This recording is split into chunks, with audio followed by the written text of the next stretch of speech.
Hello everybody, welcome to Sin City Living. My name is Jason. I'm bringing you today's episode, and welcome to the second episode of our Thursday night show where we delve into the history of Vegas. Sin City Living is trying to be more than just a gambling channel.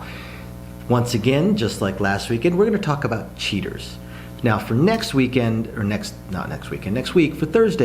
Thursday, we're probably going to delve into the mob side of Las Vegas's history and start a few episodes on that, but we wanted to continue with the cheating thing, and we'll probably bounce back to the cheating thing later as well. As always, please hit the like and subscribe buttons. We have a ton of content coming out every single week, and we definitely want you guys to not miss a second of it. Our usual shout out of appreciation to all of our patrons. We absolutely appreciate those tips and support from you guys. We're hoping to use it to make the channel better. We don't want to just add these shows, we want to add a few other things to the channel as well. But they're going to cost us quite a bit, so it's going to take us a little while to add those to it, although eventually they will show up. If you're interested in possibly helping us make it happen faster, check the description of the video down below. We talk about some of what we're hoping to add in ways that it could happen a little bit faster if we could get a little bit of help and support from you guys. No pressure, certainly no need to. We appreciate you guys just tuning in and watching. And that being said, I am going to go ahead and jump into today's episode. This one is actually sent to me by one of our fans. They actually asked if we would feature this one on one of our shows, so I figured why not, since it fits right in line with the cheating thing. Now, last week's episode was about probably the greatest cheater in Las Vegas history, Tommy Glenn Carmichael, and what he was able to do with slot machines. Now we're going to go to a different area. We're going to go to the checks, the chips themselves. And fun fact for all of you guys, the difference between checks and chips. In the casino world, we generally call these checks. Check change, so on and so forth. Because these actually, not these particular ones, because they're fakes, but the ones in a casino actually have monetary value, so they're called checks. There are chips in casinos, poker chips, although some of the casinos may refer to those as checks as well. Roulette, the speed checks. Those chips are actually chips. They do not have monetary value. You cannot take the chips from roulette table and go to the cashier's cage. You'd actually have to swap them at the roulette table for regular checks. Back in the day, I've talked to some people that have been in Vegas for a long time. Back in the day, grocery stores would actually take casino chips as forms of payment. So they were basically checks. So these two cheaters, Eric Morikawa and Jeremy Lewis, they were both construction workers. Now, construction jobs were starting to dry up right around the time this all starts. So they were starting to hurt on money. They were looking around for jobs. They were looking around for gigs. And Eric came up with the idea, after seeing a billboard, came up with the idea of the chips and thought, you know what, these things are basically money. Why don't we make fake ones? So him and his friend Jeremy Lewis and a small group of other people got together and they decided they were going to counterfeit chips. So they start experimenting around with it. Now, one of the first things they ran into, the problem they ran into, was the composition of the chips. The thing is, casino chips are made up of an interesting little combination of elements that is, I won't say is super closely guarded, so it's not like the Pepsi recipe or KFC's recipe, but it would probably take a chemist or a PhD to figure out how these are made, exactly what the composition of elements is and how they are compressed together to create these things, because it's not just the shape of them, but it's also the weight, the feel of them, and the sound they make. Chips make a very distinctive sound. Those of you guys that have been to Vegas before and played certainly know that sound very, very well. I will tell you this too, dealers get real tired of this sound. And people shuffling their chips together and stuff like that. They get real tired of that sound real quick, but it's a very distinctive sound. So this group was finding themselves very, very frustrated at trying to manufacture these fake chips. They couldn't get everything correct. They did manage to get the weight correct, and even the feel pretty close, but they just could not get the sound right. And the sound was going to be very, very, very important. The sound is something that every casino employee knows so very well. It would stand out to us if it didn't sound right. So most of the group starts to fade away. They start to leave out of sheer frustration. But Eric and Jeremy, they look at it, they think about it, and they decide that the problem, that their solution isn't going to be making the chips. They decide that their solution is going to be modifying the chips. And it's interesting, because if you think about it, again, these things are basically cash, and that's what they looked at. They looked at the chips as being money, right? Well, a fairly common way of counterfeiting money is to actually use the paper. Turn $1 bills into $20 bills. Turn $1 bills into $100 bills, stuff like that. Actually use, because the hardest thing about counterfeiting, well, there's multiple things between the plates and the ink and stuff like that, but the fabric. Because money is basically fabric, not paper. We always call it paper, but it's basically fabric. It's very, very hard to manufacture, to copy. It's much easier to use what's already made and just modify it. So that's what they decided to do with chips. So they decided that they were going to get a bunch of chips and figure out how to modify these things so that they could turn them into higher denomination chips. They would basically get ones, and they would try and turn them into higher denomination chips. 25s, 50s, well, there are no 50s, 25s, 100s, 500s, thousands. And this was an interesting idea, and something that as construction workers are used to working with their hands, they're used to puzzling out problems. So they started trying to work on it. And what they discovered was it wasn't very difficult to get the inlay marking and denomination out of the chips and replace it with a new one. It turned out to be fairly easy for them. They were able to figure it out and do it. And new inlays ended up being something super easy for them, because they would just scan them into a computer and print them out and on plastic lined paper, and then just glue them on. They just glued the inlay on. So then all they had to do was figure out the colors. And this, they just did a whole lot of experimentation. They would experiment here, experiment there. Their idea as far as the colors came was basically going to be a close enough kind of thing. And I can tell you this, if it's close enough, I can see how it was going to pass the inspection if they used all counterfeit chips. If they were going up to the cashier's cage and trying to use all counterfeit chips, they would be able to get away with this if it was even noticeably off. You may not notice it unless it's right next to a proper chip. If you get a whole stack of them, they're pretty close. The cashiers that are in a hurry, they're doing this over and over again, they're probably on autopilot, and they're just going to know. They're going to notice things like the weight and feel and stuff like that.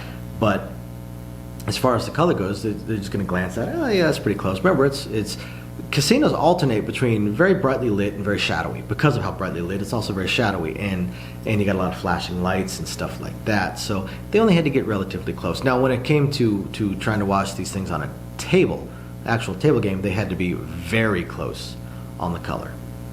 But just close enough, I could see that, especially having experienced brand new checks being on the table right next to older checks, and there is slight color variation just based on the age and the bleaching of the color. So certainly doable. So they were just looking to get close enough to be able to pass inspection under low light conditions and very quickly. They didn't have to be super, super, super, super perfect because, again, the cashier generally just takes these checks. I know you guys can't see the table. Basically, just going to take the checks real fast, and just break them down, run them down, splash something out, start paying. They're not sitting there taking a check and going with a magnifying glass and looking super close at the inlays, see if they're glued on perfectly, so on and so forth. They're just going very, very quickly. So they knew that they could pull this part off. So then they still had one more problem, and I'll give them some credit for having actually known this because not a lot of people would know this, but some of the casinos also had basically watermarks. They had designs that would go onto the checks that would only show up under a black light. So that was just another way for the casinos to be able to very quickly check the denomination, check the validity of the chip. And I'm going to say that those casinos that did that, they obviously didn't do it on their ones. They probably didn't do it on their fives. They probably didn't even do it on their 25s or hundreds, but they likely did it on 500s, thousands, and up. So there was basically a watermark, a black light watermark on the chips. So this was a problem that Eric and Jeremy were running into. Was, okay, we figured out how to take the inlay off and replace it. We figured out how to change the color to at least close enough. And as time went on, they got better and better and better at matching these colors, especially since they were doing multiple casinos of different colors. They basically hit 4 casinos. And now they had to figure out this watermark, this black light symbol that came up. So as they were experimenting with it, what they found out was it was super easy to replicate with glow-in-the-dark art supplies. Basically, what you're going to buy to send as your kid's going to school supply kit or your child's play kit in their playroom turned out to be super easy to use to counterfeit the watermark on these casino chips, which is kind of mind-boggling to me, but the casinos probably didn't realize that either. They probably had some real high-tech way of doing this watermark, didn't realize that it could be copied super easy to something that's going to pass a very, very quick inspection. What made it even easier for them is that this watermark was random. Not the symbol itself, but its position on the check was random. So they didn't have to worry about some precise positioning of this watermark, this black light sensitive watermark that they were trying for. They just had to slap it on the chip. It didn't matter. It was random. It was totally random. It could be anywhere on the chip. So these cashiers, and you have to keep that in mind too, if the color is close enough, but then they swipe underneath their black light and this watermark shows up, the cashier is going to assume that this is a proper chip. That this is real. Just think about it. I don't know how many of you guys have worked in retail or restaurants or somewhere where, remember those old markers that you would use to mark $20 bills to check their validity? How many times have you picked up a bill that's really old and you rub it in your fingers and it just feels like paper, like smooth paper? Because most of the bills, money is very textured. So smooth paper. So you're like, huh. But then you swipe it with that marker, it says you're good. Okay, you're good. Your sense of touch and you're looking at it is overridden by the trust you have in the higher forms of authenticity that are embedded in this dollar bill. Just like if you were to put this $20 bill under a black light and the little glow strip, which is different in a different position and different color based on the denomination of the bill, lights up. Then you would assume that what you see visually is wrong with this bill, it's just old or faded or something along those lines because you have this watermark. This watermark is overriding every other sign of authenticity on this bill. Same thing with the chips. Even if the casino employee went, this looks kind of odd, but no, it scans just fine. It's got the watermark. It must be real. So by being able to do that, they can nail it. So what they started out with, just $300 chips, 3 black chips. They weren't looking for the big score right away, just 3 black chips. And according to stories about it, they were able to convert something like 20 chips a day from ones to hundreds, or anything else they wanted, but they started out with hundreds. Right? They originally started out with the 300s, they were able to successfully pass them off at a casino cage. And that must have been nerve-wracking as hell for them. That must have had the pucker factor pretty high. Although, possibly the reason they started out with 3 is because even if they were caught, $300 is a fairly trivial amount of money. So even if they were caught, the penalties probably would not have been super severe. You know, you're not looking at 20 years in prison for something like this. I would say for $300 for trying to counterfeit 3 chips, you're probably not even looking at a year in prison, maybe 6 months of probation or something along those lines. Obviously a conviction, but they were probably afraid of the potential punishment that they would receive getting caught, so they decided to start smaller. But once they managed to successfully pass it off, again, they were able to convert about 20 chips a day from dollars to hundreds or anything else they wanted. Let's just assume hundreds. That means they were able to turn $20 into $2,000 every single day.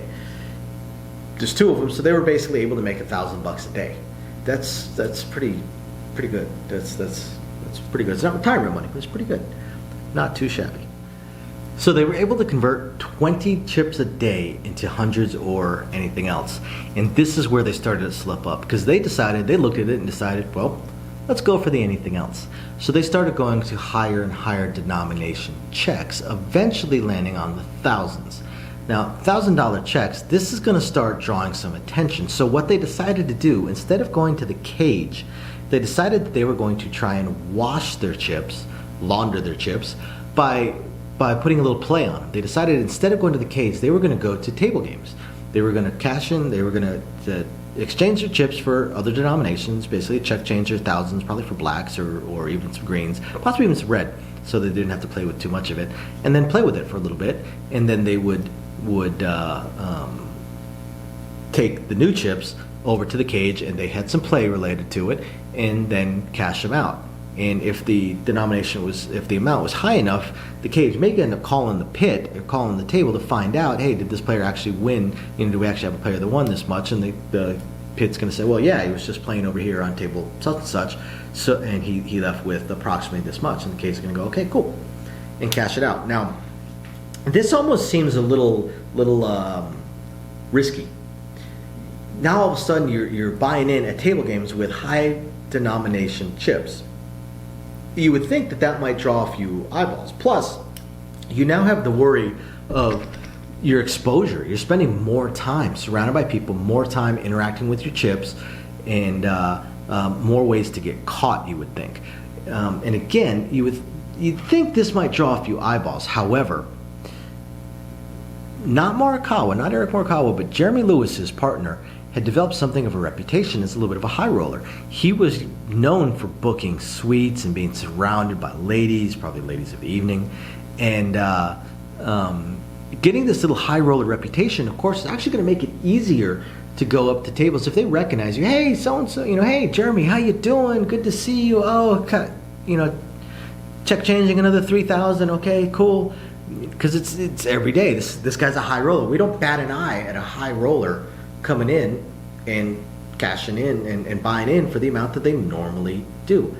I know of, and I've heard I've heard stories from friends that work on the strip at some of the private salons and such, of high rollers that are walking around with millions of dollars of chips on the racks, just walking around with them. So someone coming up with 1,000 or 2,000, if they're a known high roller, always surrounded by the ladies, so on and so forth, that may not bat an eye. It may not draw any attention whatsoever. Unfortunately, Jeremy Lewis was definitely the type to draw attention to himself. See, Eric Morikawa always kept it very, very, very close to the chest. His own wife didn't know where all this money was coming from. I'm going to make a guess and say she didn't care and didn't want to know, because I can tell you, if I suddenly start rolling in the thousands, my wife is going to have some questions for me, and they're not going to be pleasant questions. And they're not going to be the type of questions that I can just brush off with some easy answers. Yet his wife didn't want to know. So it could have been, again, he was a construction worker. They'd probably been struggling on money for a while. So she probably just didn't want to know. But still, But Jeremy Lewis, he was trying to live the high life. Big suites, surrounded by ladies, so on and so forth. And eventually, he let it slip. He let it slip to one of the ladies. naturally. Can't hide anything from the women. They always find out. And they always manage to get it out of you. So he lets it slip to one of the ladies. Not really a big deal at first. But then now that she has this knowledge, she decides she's going to take a cut. She's going to blackmail him, which is risky. Blackmailing criminals is oftentimes not a safe and wise proposition, but these two are not violent criminals. They're very much white-collar type criminals. So she starts blackmailing him. And it's for a small amount at first, but it grows. The problem with this kind of endeavor, once you let it slip and you start getting blackmailed, you're never getting out from under this. This isn't the type of blackmail of, say, hey, I've got these incriminating photos of you for X amount of money. I'll give you the photos and I'll give you the negatives, or nowadays it'd be a flash drive or an SD card or something like that. Actually, nowadays it'd be almost impossible to pull this off because of digital copying of stuff and storing it everywhere. But back in the day, photos, the negatives, give me my money, here you go, here's the proof. We're done, free and clear. I can't keep blackmailing you because I no longer have the evidence. This particular blackmail is information based. She knows something that's never going away. You can't pay her to forget. She can't just pull the knowledge out of her brain and say, oh yeah, here you go. Now we're all free and clear. We're even. This is something that you can never get out from under. So they're having to pay her, and they're having to pay her more and more and more. Now eventually, this woman's boyfriend gets in some trouble. And she is able to help him out by rolling over on these two. So she's able to give the cops information and get her boyfriend out of whatever trouble he's in. So now these two are finally getting caught. They're finally getting hit with this. And initially they get hit with a $5 million bail. That's pretty crazy. But it was eventually reduced to a mere $12,000. Now, considering that these guys are counterfeiting $1,000 chips, 20,000, are able to counterfeit 20 chips a day at $1,000 value, this is kind of a silly bail. But they have their bail reduced, and I didn't find out anything. I didn't delve too deep into it. These two are actually kind of tough to get too much information on what happened the first time around.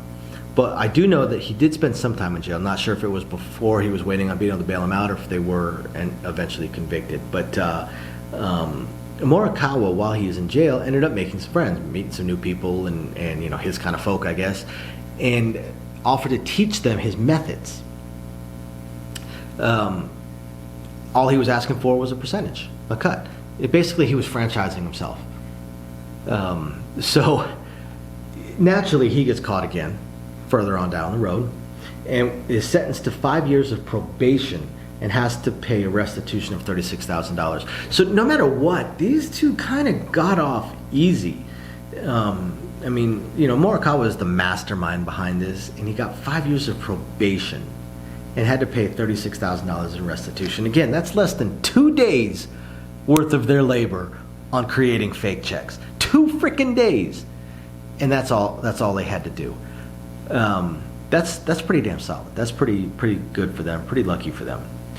And that pretty much ended the story of Eric Morikawa and Jeremy Lewis, at least as far as this particular crime. Who knows what else they've done since.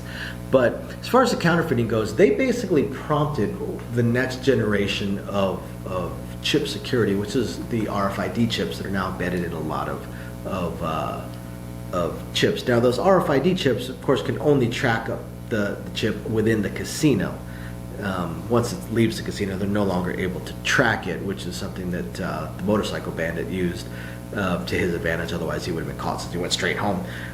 So these two, they were doing this before the days of the RFID chip. Nowadays, that their hustle, their scam wouldn't work. Even if they were able to somehow counterfeit the RFID chip, it wouldn't quite match because, again, it's fake. It's not part of what's already in the system. All of these are not just chipped, but they're also known. They're quantified. They're in a database, each individual chip.